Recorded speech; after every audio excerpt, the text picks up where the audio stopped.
may second, may third warrant pa raw. Kaya kinakailangan mabunyag na lahat ng pagkakamali at wag na kailanman maulit. Yung mga kapulisan to, si Senator Bato, Albayalde, di ba? Yung Leonardo Danao, sino isa? Senator Amy Marcos nagbigay ng pahayag patungkol sa bagong warrant of arrest ng ICC laban sa 5 akusado. Bago tayo magpatuloy, kung hindi ka pa nakasubscribe sa ating channel, mag-subscribe na para sa ating future update. Viral na nga ngayon ang isang pahayag ni Senadora Amy Marcos sa kanyang ginawang conference kanina ay dito na itanong sa kanya ang chismis na may warrant of arrest na raw na hinihintay laban sa 5 suspect, kabilang na nga rito si Senador Bato de la Rosa. Aniya hindi pa ito maglalabas ng iba pang impormasyon dahil hindi pa naman kumpirmado ang kanyang narinig. Sinabi rin ng senadora na minamadali na niya ang pag-iimbestiga upang wala ng kahit sino pang Filipino ang maibigay sa mga banyaga at hindi na rin maulit ang nangyari sa dating Pangulo ng bansa na basta-basta na lamang ibinigay sa ibang dayuhang bansa. Ngayon dinagdag rin si Amy Marcos, hindi pa ito opisyal at narinig niya lamang ito sa iba't ibang source. Matatandaan natin na una nang tinututulan ni Senate President Chis Escudero ang paghuli kay Senator Bato lalo na kung nasa loob ito ng Senado.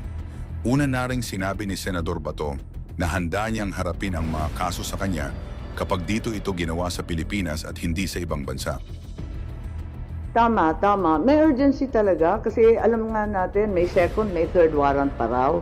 Kaya kinakailangan mabunyag na lahat ng pagkakamali at wag na kailanman maulit. At kung kinakailangan paltan yung polisiya, yung batas, tignan na natin at magkasundo tayo para maiwas to.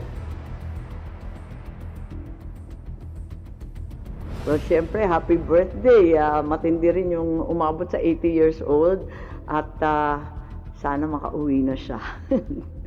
At higit sa lahat, syempre, gusto kong pumunta sa The Hague. Kung papayagan ako, dadalhin ko yung cheque na 10,000 pesos. Kasi expanded centenarians, qualified na siya. 80 anyos na. Hindi, biro lang. Wala lang. Kasi hindi ako nag-gag sa mundo na yon. Kaya nagbibiro ako, pwede na pala ito. Ganon. Abay, hindi ko naman sinasadya, hindi naman na anti-administration. Inimbita ko nga, puro gobyerno. Halos wala ng testigo yung kabila.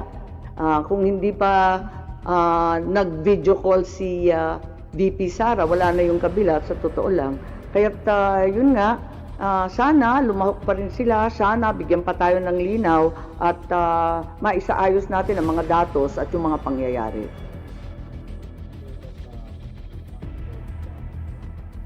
Oo, ang balita, di ba, yung haka-haka, yung mga kapulisan to, si Senator Bato, Albayalde, di ba? Yung, Leonardo Danao, sino isa? Kalimutan ko. Hindi, 5 eh. O, Leonardo Mata Danao. O, tama, 5. And then Bato, oo. Ang alam ko, 5 nandun sa warrant. Pero chismis lang yun, hindi pa lumalabas. Kaya hindi ako mag-group effort base sa chismis.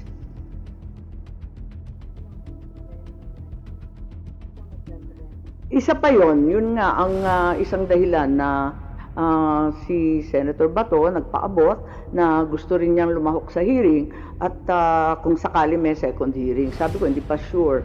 At abala ang lahat kung ito ang nangyari sa dating Pangulo, anong mangyayari sa mga kapulisan at sa pangkaraniwang tao kung madali sila ng iba't iba pang warrant. Kasi alam natin na hindi naman ito nag-iisa kundi tuloy-tuloy.